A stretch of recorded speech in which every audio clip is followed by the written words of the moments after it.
فاشرف بالاشتغال بالعلم ولا تبغي به ما عشت يا ذا بدلا ويا له من شرف عظيم. الحمد لله رب العالمين، له الحمد الحسن والثناء الجميل، وأشهد أن لا إله إلا الله وحده لا شريك له يقول الحق وهو يهدي السبيل، وأشهد أن سيدنا ونبينا محمد صلى الله عليه وعلى آله وأصحابه والتابعين لهم بإحسان إلى يوم الدين. أما بعد, I wanted to inshallah ta'ala talk about the issue of responding, refuting the people of misguidance and the people of innovation. What position does it hold in our religion? Is it permissible? Is it something that you can do? And what ruling does it take in our religion? Is it wajib? Is it mustahab? Is it mubah? Is it makruh? Is it haram? And what's the evidence? Because issues like this, when they come, if they are not dealt with it, or it's not dealt with in line of the sharia, if it's not looked at through the lens of the kitab and the sunnah, then you will find people will fall into confusion and either ifrat or tafrit. Either people will go extreme on doing and criticizing and refuting, or they will go short in doing so. And when I say going extreme in refuting, I mean without observing knowledge, without observing justice in the refutation, and without also having no mercy in the refutation. Because any refutation that doesn't have ilm, knowledge, and adil, justice, and it doesn't also have rahmah in it, it's a refutation that really is incorrect. And it goes against the refutation of the ulama and the people of the sunnah. Some people thought, because there are some refutations that are not based on knowledge, that are not based on justice, that are also not based on mercy. So when they saw that, they thought refutation is wrong, in and within itself. But what they didn't understand is that there's nothing wrong with refutation. Through refutation, the religion is protected. But it's a refutation that is not based on knowledge. It is the refutation that is not based on justice. And it's also the refutation that doesn't involve any mercy towards the opponent or the other individual who's being refuted. My goal, inshallah ta'ala, is to bring evidences from the sunnah of the Messenger sallallahu alaihi wasallam and the aqwal of the ulama, what they had said about this issue, refuting the innovators. The Prophet sallallahu alaihi wasallam, he said in a hadith, this hadith, Al-Imam al-Tirmidhi rahimahullah narrated in his Sunan, Ibn Majah, Al-Hakim al-Naysaburi in his Kitab al-Mustadrak, Al-Imam al-Tayalisi rahimahullah, Imam Ahmed, on the authority of Abi Sa'id al-Khudri radiyallahu ta'ala anhu. He said that the Prophet sallallahu alayhi wa sallam, he said, لا يمنعن رجلا هيبة الناس أن يقول بحق إذا علمه أو شهده أو سمعه. The Messenger sallallahu alayhi wa sallam, he said that a person, it should not prevent him the fear of the people, because another riwayah says مخافة الناس, the fear of the people. He's scared of the people. The fear that you have for the people should not prevent you from أن يقول بحق, to say the truth. إذا علمه, when you know it. أو شهده, or you witness it. أو سمعه, or you hear it. And another riwayah says, or if you see it. So whenever you have knowledge of a matter and you know it, or you witness a matter, or you hear a matter, knowing it should now, the fear of the people should not prevent you from it.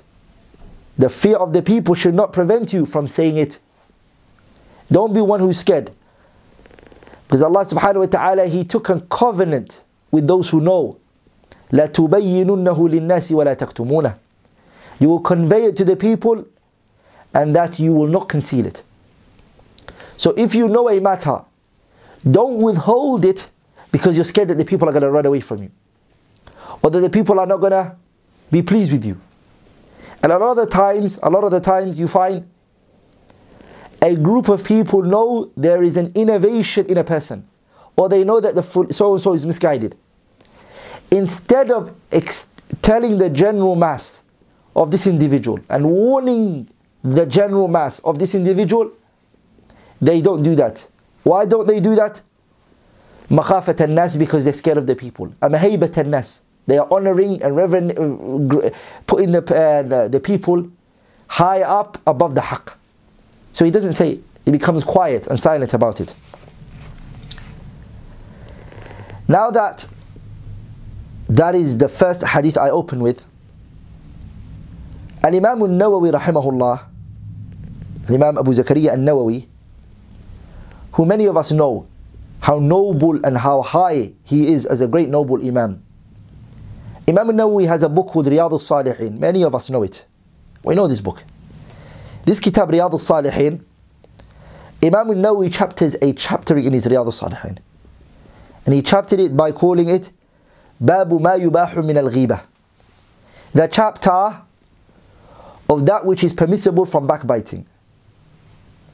Backbiting is permissible at times. Babu chapter ma yubahu min al-ghibah, when backbiting is permissible. And Imam al-Nawawi says, straight after when he brings the chapter in his Kitab Riyadh al-Salihin, he says, اعلم know أن الغيبة تباح لغرض صحيح شرعي لا يمكن الوصول إليه إلا بها وهو ستة أسباب. He says, اعلم know أن الغيبة, that backbiting, تباح, it is permissible. لغرض صحيح شرعي, but if it's done with a correct Islamically legislated purpose.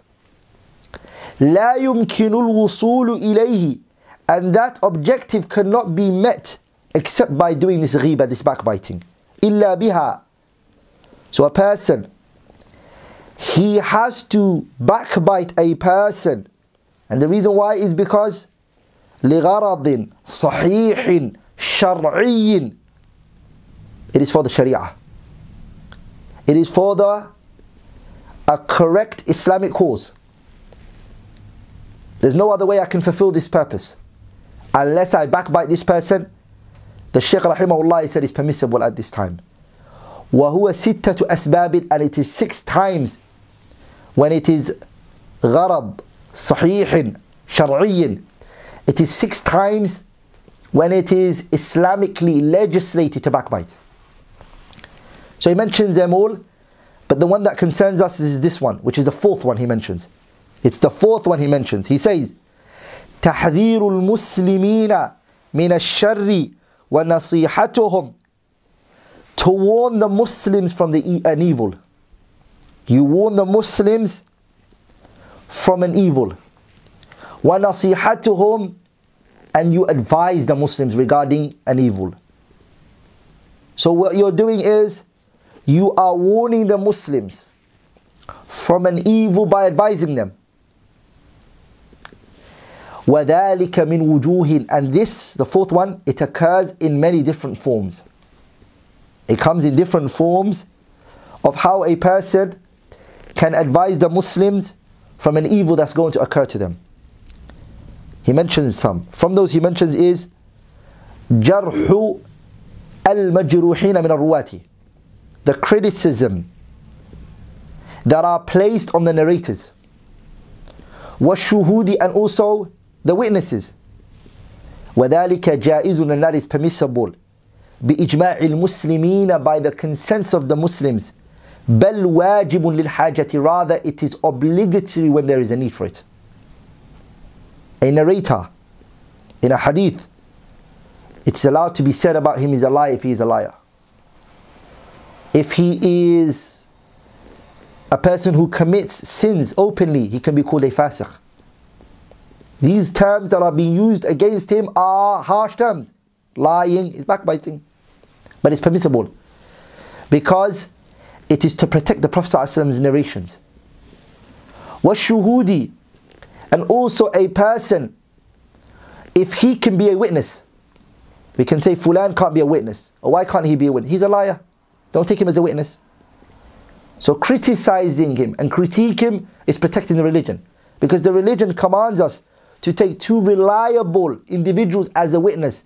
They have to be reliable.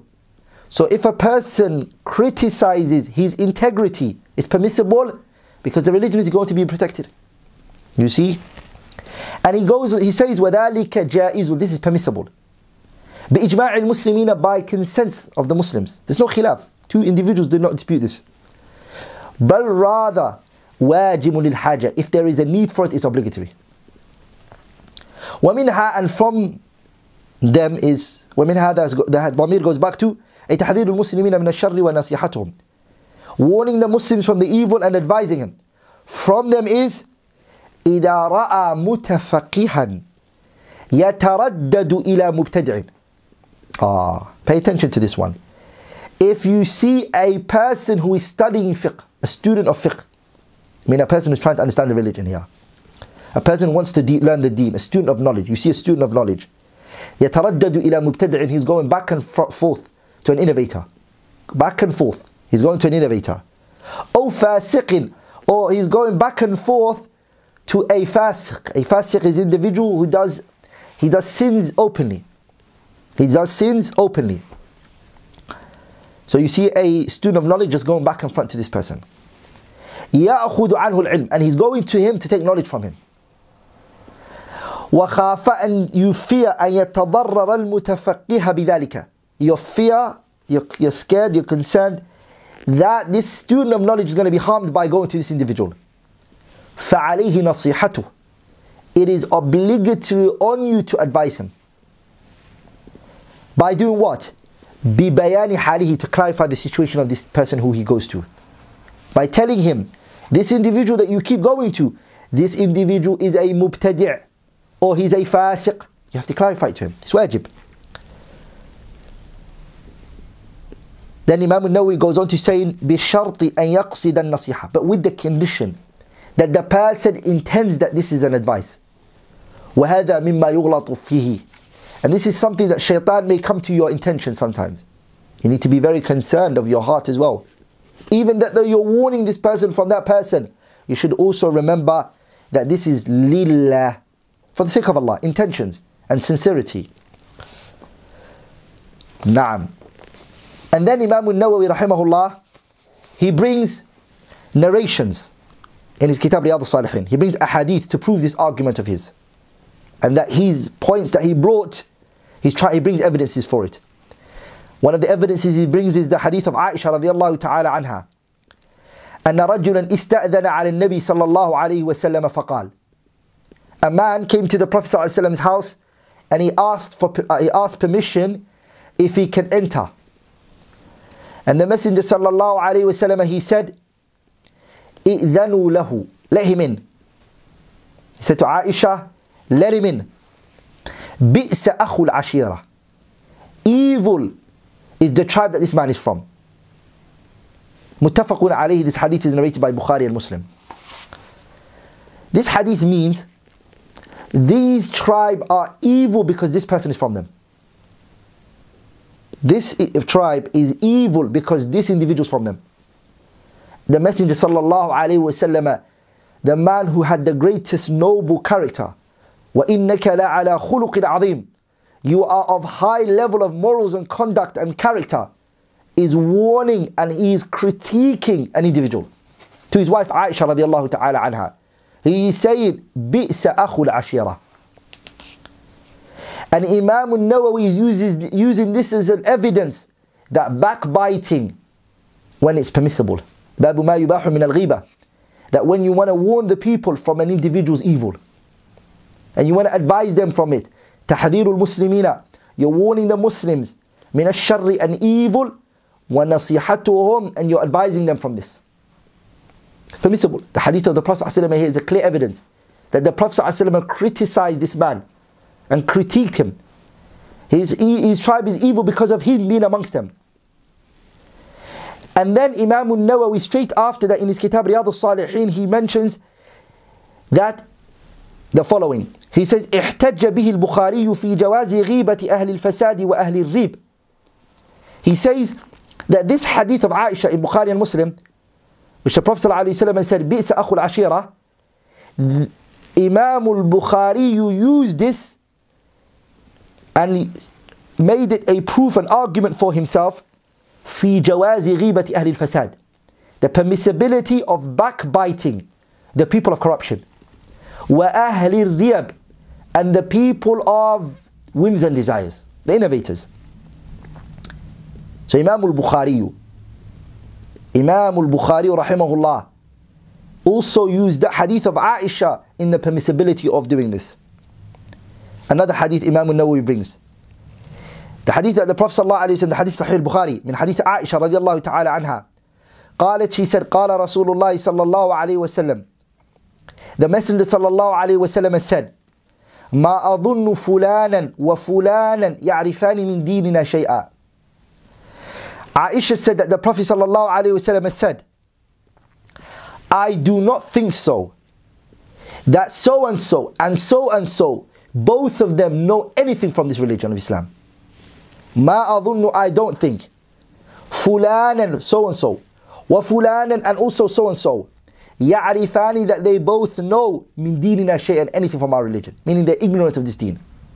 The Prophet saying this, عليه الصلاة والسلام. Al-Imam Al-Layth ibn Sa'ad, who is min أحد الرواة الحديث, one of the narrators who narrated the hadith, the great noble Imam Layth ibn Sa'ad, he says about this hadith, he says, هذان الرجلان كانا من المنافقين. These two men are from the hypocrites. That the Prophet ﷺ is naming them, fulanan wa fulanan, so and so and so and so. He's naming them, he's saying their names, alayhi salatu wasalam. He said about them, ما أظن يعرفاني عن من ديننا شيئا. They don't know nothing about our religion. So the Prophet is clarifying the situation of these two hypocrites, so that people are aware that they do not become deceived with them, because these hypocrites are in the midst of the Muslims. They're sitting with them, they're eating with them, they are spending time with them, so they have to be warned from them. Our Messenger sallallahu alayhi wasallam, it reached him that a man, Abu Sanabil, gave a verdict. Abu Sanabil gave the verdict that if a woman, her husband dies, and she is pregnant, and she gives birth, that she will have to count the iddah of 4 months and 10 days. أربعة أشهر وعشرة, 4 months and 10 days. He gave that verdict. When in reality, the woman who's pregnant, her iddah is when? حتى يضعن حملهن, until she gives birth, that's it. The iddah is over. So when the Prophet heard that, alayhi salatu wassalam, that incorrect verdict, he said, كذب Abu Sanabil. Abu Sanabil has lied. The Prophet ﷺ critiqued him, and he said, كذب Abu Sanabil. Abu Sanabil has lied. Who is saying this? Muhammad ibn Abdullah sallallahu alayhi wasallam. Shaykh al-Islam ibn Taymiyyah, he said, commenting on this hadith, كذب Abu Sanabil, Ibn Taymiyyah said, وَمَنْ تَكَلَّمَ فِي الدِّينِ, anyone who speaks about this religion, or speaks in this religion, بِلَا عِلْمٍ, without knowledge, كَانَ كَاذِبًا, he's a liar, وَإِنْ كَانَ لَا يَتَعَمَّدُ الْكَذِبِ, even if he does not intend the lying. If a person speaks in this religion, anything regarding the religion of Allah, without any knowledge, he has no knowledge for it, he is a liar, even if he did not intend to lie. And he used the evidence of the hadith of كذب Abu Sanabil. I mean, and that companion would not have done that. Even that though there is a dialect of the Arabs which the word kadaba means when you do something wrong. And it doesn't necessarily mean to lie.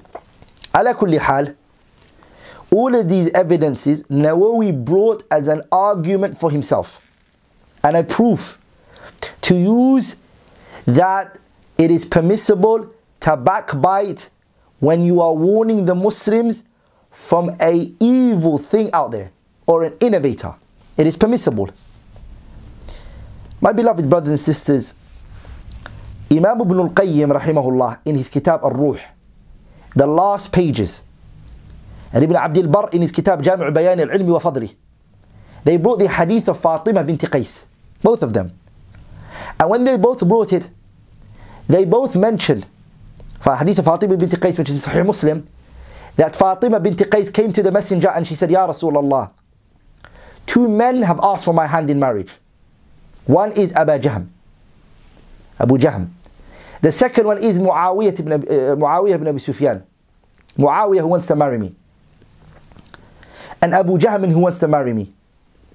The Messenger sallallahu alayhi wasallam, he said to her, he said to Fatima bint Qais, Muawiyah فَسُعْلُوكُ لَا مَالَ لَهُ. Su'luk means the person who's faqir, who has nothing. As faqir, as Lisanul Arab mentions. The second is Abu Jahm. The Prophet ﷺ, he said, ضَرَّابٌ لِلنِّسَاءِ. In another riwayah he says, لَا يُلْقِ الْعَصَىٰ عَنْ عَاتِقِهِ. He's a man who hits the women excessively. He beats women. Another narration he said, the Prophet ﷺ said, he doesn't take the stick off his shoulder. He's always hitting women. So the Prophet critiqued these 2 companions and warned Fatima bint Qais from them. He warned them from them. He warned her from these 2 individuals. And he gave her another alternative. He said, go marry Usama. My beloved brothers and sisters, I ask you this question. Fatima bint Qais' matter was a worldly issue. And the Prophet ﷺ gave her her rights in knowing what she's going to get herself into. How about if it's a matter pertaining to the religion? And this is what Ibn Qayyim says in his kitab Ar-Ruh, and Ibn Abdul Barr in his kitab Jami' Bayan al-Ilm wa Fadli. They both say this, that the matter pertaining to the religion is far greater than a matter pertaining to the dunya. A woman comes up to you, she has the rights as a sincere brother of hers to say, sister, this brother is not for you. This is a worldly issue. This is a worldly issue. Then how is it that you see that same sister going to an innovator, learning from him? You're not sincere enough to tell her to save her religion and stop going to him. And that is what those 2 noble Imams, Ibn Abdul Barr and Ibn al-Qayyim, both pointed out. Now inshallah ta'ala, I'm going to mention some of the statements of the scholars. I'm going to mention different types of scholars. Al-Imam Ibn al-Jawzi in his kitab Al-Mawdu'at, he says the following. And I'm going to read these kalam and these statements on you inshallah ta'ala, for you to realize the issue of refuting innovators and what is it in our religion and what weight does it hold. Al-Imam Ibn al-Jawzi rahimahullah in his kitab Al-Mawdu'at, first volume, page 51, he says, قال أبو الوفاء علي بن عقيل الفقيه. Abu al-Wafa Ali ibn Aqil al-Faqih al-Hanbali, he said, قال شيخنا أبو الفضل الهمداني. So Ibn Aqil, Abu al-Wafa Ali ibn Aqil is saying, my teacher said, Abu al-Fadl al-Hamdani said, Mubtadi'ul Islam, the innovators of Islam. Pay attention. The innovators of Islam, وَالْوَاضِعُونَ لِلْأَحَادِيثِ, and the ones who place the narrations in our religion. Pay attention. The innovators in Islam and the people who fabricate narrations, they make up narrations. أَشَدُّ مِنَ الْمُلْحِدِينَ, they are worse than the disbelievers and the kuffar. This is the statement of Abu al-Fadl al-Hamdani, who is the Shaykh of the Shaykh of Ibn al-Jawzi. مبتدع الإسلام والواضعون للأحاديث أشد من الملحدين. Why? لأن الملحدين قصدوا إفساد الدين من الخارج. Because the disbelievers, they intended to harm the religion from the outer. وهؤلاء, but the innovators, قصدوا إفسادهم من الداخل, they intended to harm the religion from within. فهم, they are, the innovators are like كأهل بلد سعوا في إفساد أحوالهم. They are like the situation of a people who want to corrupt their own land. A people who want to corrupt their own town and their own city and their own village. The innovators are like that. وَالْمُلْحِدُونَ كَالْحَاصِرِينَ مِنْ خَارِجٍ. And the kuffar and the disbelievers are like a people who are around the fortress, who are not within the building or not within the city or the village. فَالدُّخَلَاء, the people who, the enemies who are within, which are the innovators, the enemies who are within, فَالدُّخَلَاء, the internal ones, the innovators who are inside, يَفْتَحُونَ الْحِسْنَ, they will open the fortress. فَهُمْ شَرٌّ عَلَى الْإِسْلَامِ مِنْ غَيْرِ الْمُلَابِسِينَ. They are more worse for Islam than those who are Muslims, or those who come across as Muslims. The innovator, his harm is within. Whereas the disbeliever harms you from outside. This person, you're shoulder to shoulder with him, you're next to him, and here he is, he causes harm within. So they're worse. That is the kalam of Shaykh Abu al-Fadl al-Hamdani, who is the teacher of Abu al-Wafa Ali ibn Aqil. Ibn al-Jawzi brought that statement of his in his kitab Al-Mawdu'at, first volume, page 51. Al-Hafidh Taqiyuddin Abi Muhammad Abdul Ghani ibn Abdul Wahid al-Maqdisi, the author of the kitab Al-Umdat al-Ahkam. He has a book called Al-Iqtisad fi al-I'tiqad, page 223. He says the following. He says, وَاعْلَمْ رَحِمَكَ اللَّهِ أَنَّ الْإِسْلَامَ وَأَهْلَهُ أُوتُوا مِنْ طَوَائِفَ ثَلَاثَةٍ. He says, no, may Allah have mercy upon you. أَنَّ الْإِسْلَامَ, that Islam and its people. اعلم, know. رحمك الله, may Allah have mercy on you. أَنَّ الْإِسْلَامَ, that Islam, وَأَهْلَهُ, and the people of Islam, أُوتُوا مِنْ طَوَائِفَ ثَلَاثَةٍ. The harm came to them from three groups. Islam and its people have been harmed from three people. The harm has occurred to them from three types of people. Hayya. So the enemies that are harming Islam, that are causing harm to Islam, are three types of people. فَطَائِفَةٌ, the first one, is the group رَدَّتْ أَحَادِيثَ الصِّفَاتِ. They rejected the ahadith pertaining to the characteristics and the attributes of Allah subhanahu wa ta'ala.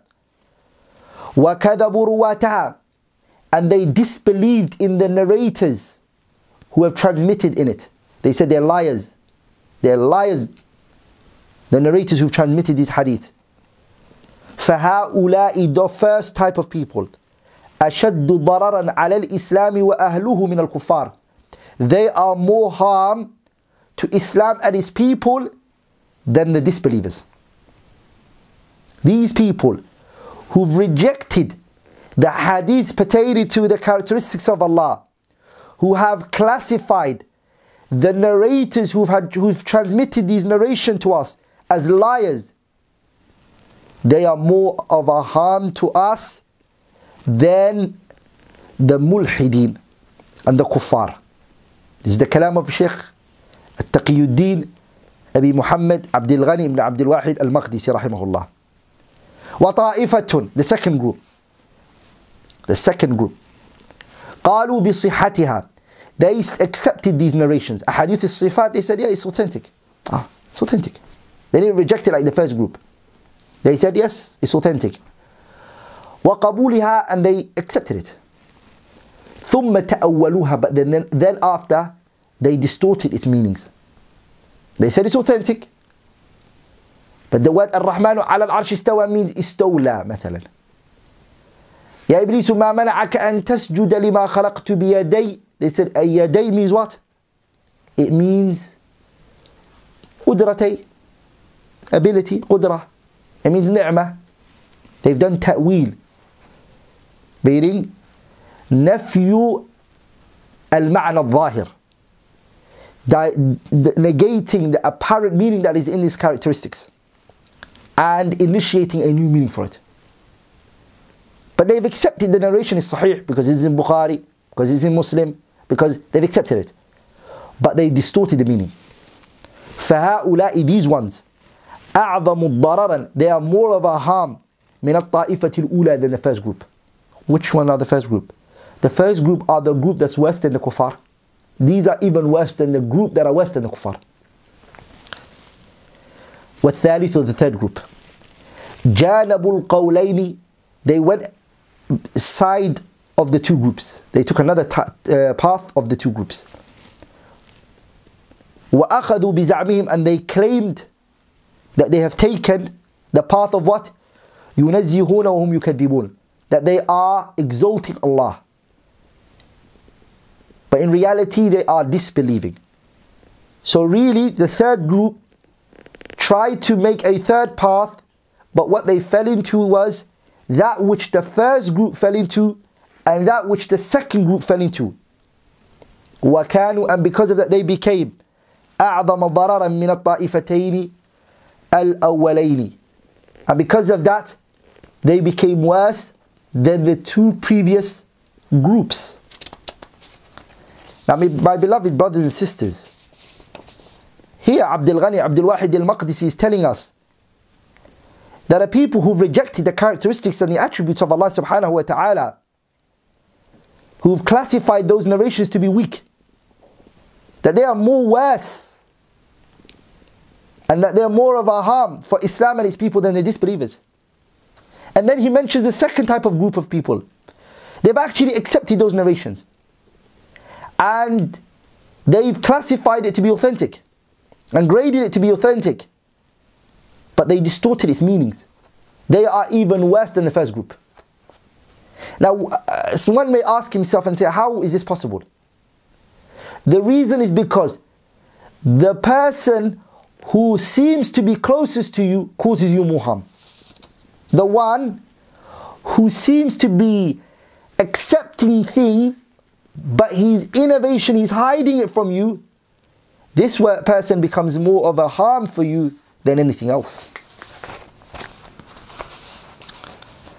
Shaykh al-Islam ibn Taymiyyah rahimahullah, in his Majmu' al-Fatawa, the 28th volume, page 231 to page 232, Ibn Taymiyyah says, وَمِثْلُ أَئِمَّةِ الْبِدَعِ من أهل المقالات المخالفة للكتاب والسنة أو العبادات المخالفة للكتاب والسنة فإن بيان حالهم وتحذير الأمة منهم واجب باتفاق المسلمين.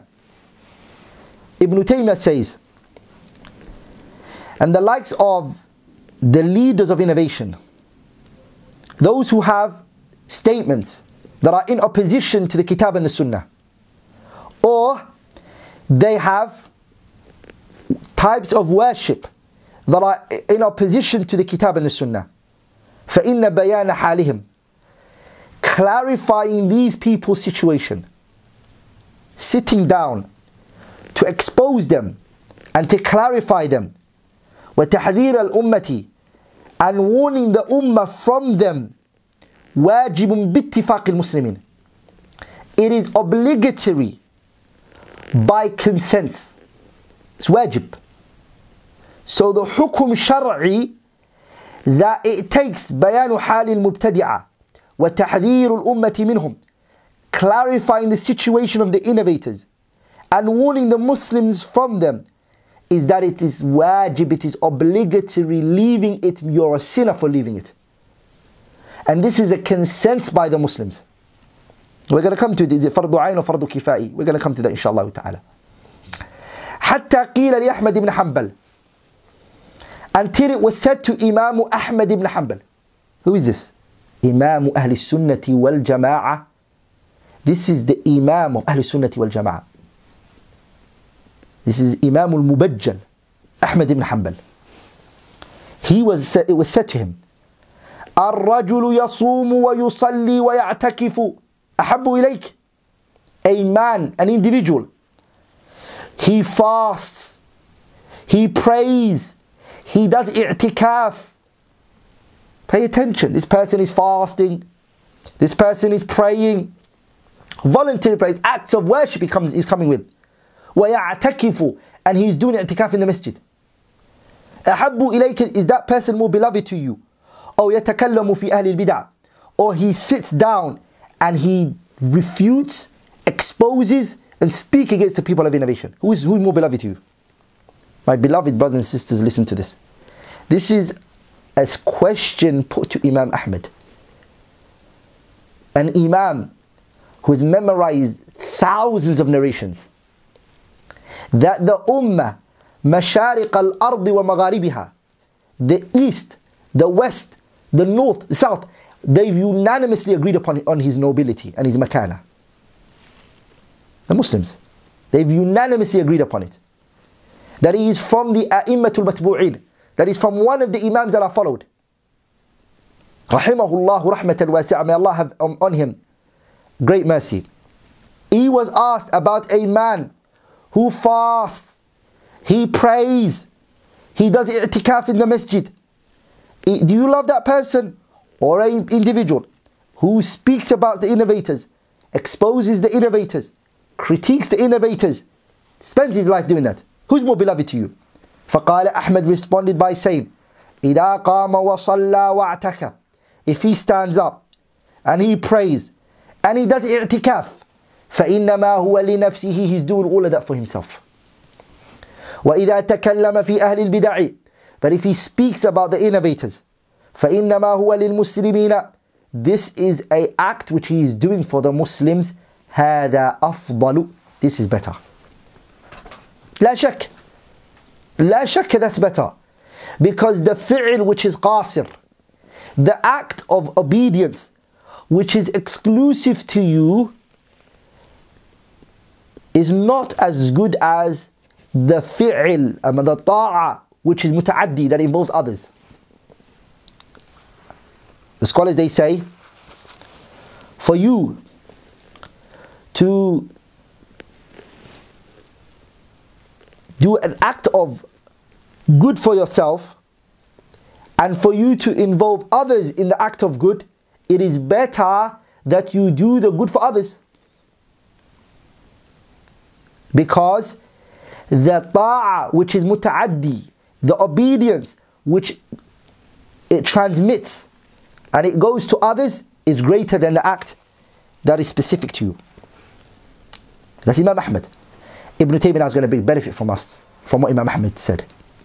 He said, فَبَيَّنَ, he said, Imam Ahmad clarified to us, أَنَّ نَفْعَ هَذَا عَامٌ لِلْمُسْلِمِينَ, that the benefit of this, which is to speak about innovators, is a benefit that involves others. It brings other people in. You see, in what? Like in fi deenihim, in their religion. Speaking about the innovator is a benefit that is general for the Muslims and it protects their religion. It's better. And then Shaykh Islam Taymiyyah goes on to say, and that it is from min jinsil jihad fi sabilillah. Speaking about the innovators, critiquing them, criticizing them, exposing them, is from the jihad of Allah Tabarak wa Ta'ala's cause.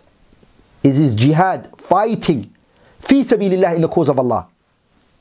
إذ تطهير سبيل الله, because purifying the path of Allah, ودينه, and his religion, ومنهاجه, and his methodology, his path, وشرعته, and his legislation, وَدَفْعُ بَغْيِ هَؤُلَاءِ وَعُدْوَانِهِمْ, and also repelling the oppression of these innovators, how they've exceeded their limits, and their enmity and their evil, wajibun ala al-kifaya, it is an obligatory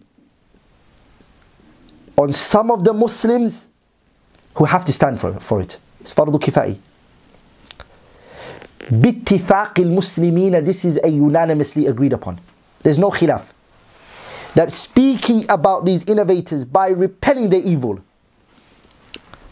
you see, and purifying them from this by purifying the path of Allah from the taint and the filth that they have thrown at it, and purifying the religion of Allah and His religion and His legislation, and repelling their oppression and their wrongdoings and their crimes, is wajibun ala al-kifayati bi-ittifaq al-muslimin. Ibn Taymiyyah goes on to saying, وَلَوْلَا, and if it wasn't, مَنْ يُقِيمُهُ اللَّهِ, if it was not for those who Allah has made them stand for doing this, purifying the path of Allah, repelling these people's evil and their wrongdoings, if it wasn't for them, لِدَفْعِ ضَرَرِ هَؤُلَاءِ, by repelling the evil of these people, لَفَسَدَ الدِّينُ, this religion would have been corrupt. My beloved brothers and sisters, if these people who are defending the religion, and repelling the evil of these individuals, if it wasn't them, if they weren't doing that, لَفَسَدَ الدِّينُ, this religion would have been corrupt. وَكَانَ فَسَادُهُ, and the corruption that comes from it, it would be greater, أَعْظَمُ مِنْ فَسَادِ اسْتِيلَاءِ الْعَدُوِّ مِنْ أَهْلِ الْحَرْبِ, it will be greater from an enemy coming into the lands of the Muslims. Allahu Akbar.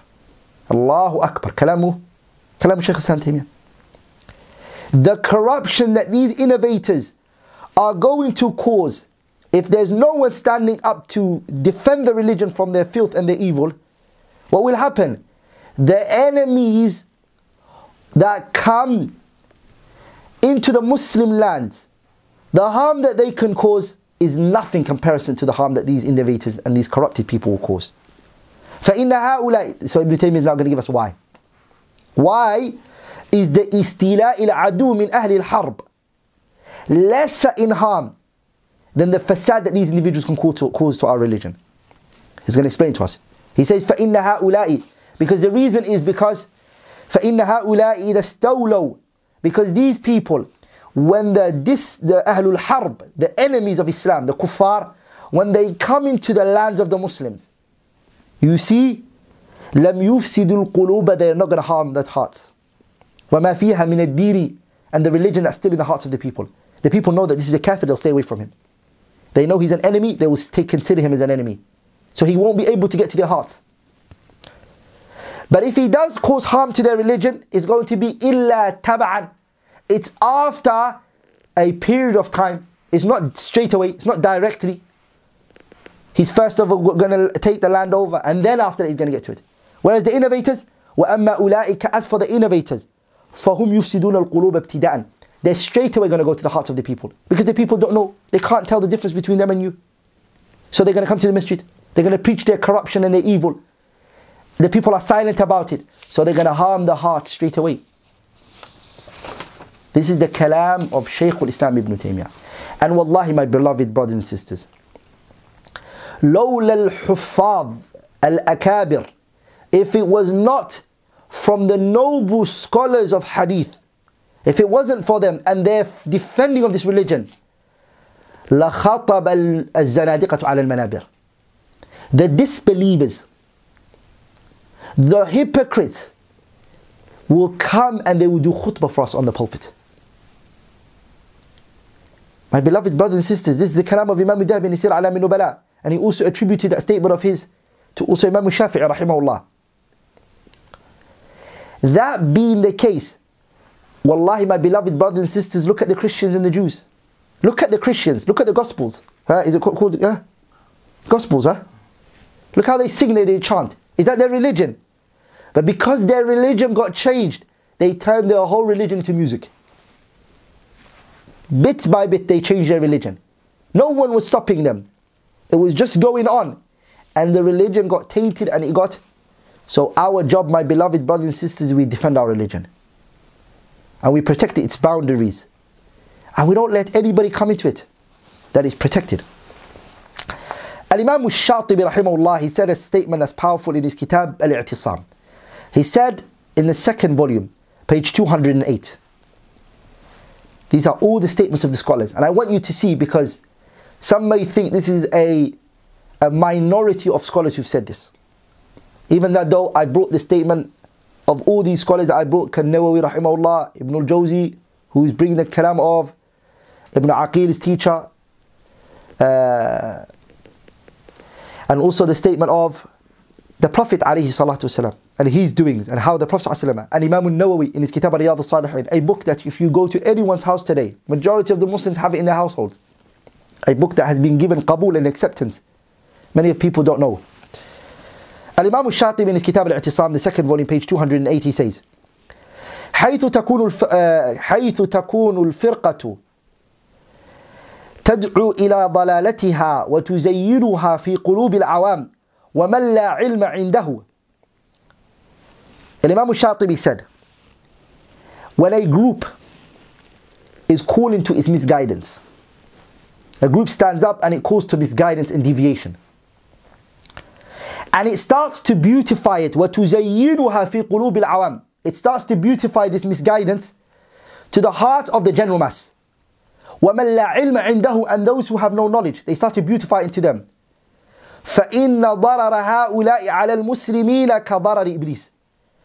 These people's harm is like the harms, these people's harm to the Muslims is like the harm of Iblis. وَهُمْ مِنْ شَيَاطِينِ الْإِنسِ, and they are from the shaitan of the humans. Because Allah Tabarak wa Ta'ala, He told us in the Quran, وَإِنَّ الشَّيَاطِينَ لَيُوحُونَ إِلَىٰ أَوْلِيَائِهِمْ لِيُجَادِلُوكُمْ أَمَّا الشَّيَاطِينُ الْإِنسِ وَالْجِنِّ يُوحِي بَعْضُهُمْ إِلَىٰ بَعْضٍ زُخْرُفَ الْقَوْلِ غُرُورًا. There are shayateen al-ins, humans who are shayateen. So they are min shayateen al-ins. And their harm is like the harm of Iblis. Because why? They are calling to misguidance and deviation, and they're beautifying to the hearts of the general mass and those who have no knowledge.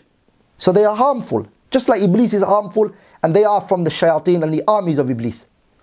And then he goes on to say, فَلَا بُدَّ, it is necessary, rather it is obligatory, مِنَ التَّصْرِيحِ بِأَنَّهُ مِنْ أَهْلِ الْبِدَعِ, that we clearly, فَلَا بُدَّ مِنَ التَّصْرِيحِ, it is wajib that we clearly say بِأَنَّهُ مِنْ أَهْلِ الْبِدَعِ, that they are from the innovators. Not beating behind the bushes. We say, فُلان مِنْ أَهْلِ الْبِدَعِ وَالضَّلَالَةِ, and he's from the people of misguidance. وَنِسْبَتُهُمْ إِلَى الْفِرَقِ, and that we attribute them to the deviated sects that they're from. If he's from this group, we say he's from this group. If he's from this group, we don't be behind the bushes. لكن إذا قامت له شهود على أنه منهم, after you have witnesses, you have pure clear-cut evidences that he's from them. You don't want to take a person of the sunnah out of the sunnah unjustly. You have to have witnesses, proof for it. Then he goes on to saying, فَمِثْلُ هَؤُلَاءِ لَا بُدَّ مِنْ ذِكْرِهِمْ. Those type of people, it is obligatory to name them. You have to say their name. وَالتَّشْرِيدِ بِهِمْ, and you have to disperse the people from them. When the people start gathering onto them and start listening, you tell the people, get away, move, don't stay with him. Tashreed means what? The people, you take him away from his gathering. فَمِثْلُ هَؤُلَاءِ لَا بُدَّ مِنْ ذِكْرِهِمْ. We have to mention them by name. Didn't the Prophet ﷺ mention the name of the companion? Didn't the Prophet ﷺ say, كَذَبَ أَبُو سَنَابِلْ, Abu Sanabil lied? Didn't the Prophet ﷺ say, مَا أَظُنُّ فُلَانًا وَفُلَانًا يَعْرِفَانِ مِنْ دِينِنَا شَيْئًا, I don't think so and so know anything of our religion. Did he not name them? Did he not name Abu Sanabil? He named them. And then he said, فَمِثْلُ هَؤُلَاءِ لَا بُدَّ مِنْ ذِكْرِهِمْ. It is obligatory to name them. وَالتَّشْرِيدِ بِهِمْ, and that you kick the people away from him. لِأَنَّ مَا يَعُودُ عَلَى الْمُسْلِمِينَ مِنْ ضَرَرِهِمْ إِذَا تُرِكُوا, because the harm that comes to the Muslims if they are left, if they're left alone, and then if everyone's like, don't talk, leave them alone, why are you refuting them for? If we leave them alone, the harm that comes to the Muslims is greater. أعظم من الضرر الحاصل بذكرهم, which is greater than the harm that will come if we name them. Pay attention here now. Naming them is going to have a harm. It's going to have a harm. The reason it's going to have a harm is because the people's hearts are probably going to turn away from you. The people are not going to want to listen to you because they are attached to him. Or he himself might get angry with you and stop talking to you. And he might have hate and enmity to you. And so disunity and division occurs. And that, no doubt, in Islam is a harm.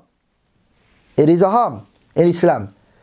But that harm that comes from naming him is less than the harm of naming him to save the religion.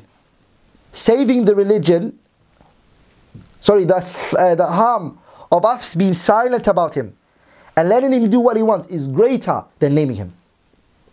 And the qa'idah, my beloved brothers, Imam al-Shatibi brings in his kitab is what? إِذَا تَعَارَضَ الضَّرَرَانِ, if two harms are both opposed, so we have two harms here, the harm of naming him and the harm of being silent about him. They're both harms. They're both going against each other. How do we resolve them?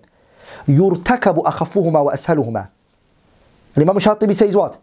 We take the lesser of those two, وَبَعْضُ الشَّرِّ أَهْوَلُ مِنْ جَمِيعِهِ. And you have to now then take some of the evil, then taking all evil. And then he gives an example of what? كَقَطْعِ الْيَدِ, cutting the hand of a person who has cancer. Cutting this hand is a harm.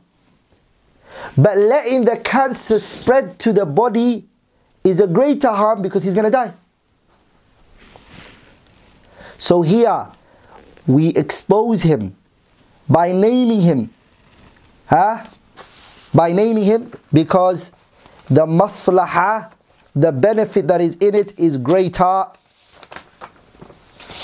Last but not least, my beloved brothers and sisters, I have lengthened this little reminder for you all, is that some people think that this is just an act of a group of minority who do this, and this is something not, you won't find this, even though I gave an extensive examples. And as my sheikh used to always say, our job is not to convince, our job is just to convey. So if what I said has convinced you, then that's good. If it hasn't, then my job isn't to convince you, my job is to tell you what I believe and the evidences that I provide you with. But all of you know, from the most authentic books after the Quran is Bukhari and Muslim. The Bukhari, Sahih al-Bukhari, Imam al-Bukhari rahimahullah, his kitab is the most authentic book after the book of Allah. And the book that comes after it as Imam Muslim. As the poet said, وَأَوَّلُ مَنْ أَلَّفَ فِي الْكُتْبِ لَا the first person, أول جامع الحديث والأثر, the first person who compiled authentic book is Al-Imam al-Bukhari rahimahullah. And that scholars differed whether he's more authentic or Imam Muslim. Naam. Abu Ali al-Naysaburi rahimahullah, he took the opinion that Imam Muslim's book is more authentic than the book of Imam al-Bukhari. And some of the Maghariba, they took the opinion that Muslim is more authentic than Bukhari. Ala kulli hal. Muslim's kitab is one of the most authentic books after Imam al-Bukhari's kitab, ala al-Rajih. Open Sahih Muslim, the Muqaddimah, the introduction. Look at it, read it. What do you find in it? You see with your own eyes Al-Imam Muslim bringing narrations where people are being criticized. The book is full of it. Just one example is what I'm going to give you. Imam Muslim rahimahullah, from his own sanad, his own shade, to Ibn Awn. He brings a sanad, saqa sanaduhu minhu ila Ibn Awn. He brings it to Ibn Awn, that Ibn Awn said, قال Ibrahim al-Nakha'i said, إِيَّاكُمْ وَالْمُغِيرَةَ بْنِ سَعِيدٍ. Be cautious and stay away and protect yourself from Mughirah ibn Sa'id wa Aba Abdurrahim, and also Aba Abdurrahim, فَإِنَّهُمَا كَذَّابَانِ, because both of them are liars. Both of them are liars. Stay away from them, be cautious, for verily both of them are liars. This is Ibrahim al-Nakha'i. the teacher of Imam Abu Hanifa rahimahullah, Ibn Aoun says that I heard Imam Ibrahim al-Nakha'i said. So you know that this is something, the book you have goes to Sahih Muslim yourself. Look at the Muqaddim of Sahih Muslim. This is just one. Wallahi, you're going to find tons of them. Look at it and inshallah ta'ala you'll see it for yourself. So my beloved brothers and sisters, the khulasa is الرد على المخالف والنقد على أهل البدع, refuting the people of innovation and exposing them and clarifying their situation is how our religion was protected. The person who is refuting the innovator has to have ahliyah, has to be the right person for it. If the person doesn't possess knowledge and doesn't have understanding of the religion of Allah, then he shouldn't go forward in doing this. لأن فاقد شيء لا يعطيه. The one who doesn't possess knowledge, who has no understanding of the deen of Allah, should not be speaking about these issues. And the second one is the person who finds in himself ittiba' al-hawa, he follows his own whims and desires. Then the only reason why he critiques this person is because of hawa, desires. Then he should withhold his evil and stay away from this. Because the person who is doing it has to do with ikhlas and adl, justice, fairness. لذلك Ibn Taymiyyah says, أهل السنة, the people of the sunnah are the ones that are most knowledgeable of the religion of Allah. And they are the most merciful to the creation. Ahl Sunnah are known for mercy and rahmah. That the person who you're refuting and that you're exposing, you're also asking Allah to guide them. Because your goal and your want is that Allah brings the people back to the haqq. This is more beloved to you than anything else. You wouldn't like anybody for Allah to punish them subhanahu wa ta'ala. Anything which I have said, my beloved brothers and sisters, that was wrong and incorrect, فَإِنَّهُ مِنِّي وَمِنَ الشَّيْطَانِ وَاللَّهُ وَرَسُولُهُ بَرِئَانِ مِنْهُ. It is from me and shaitan, and Allah and His Messenger are free from it. سبحانك اللهم بحمدك أشهد أن لا إله إلا الله أستغفرك وأتوب إليه.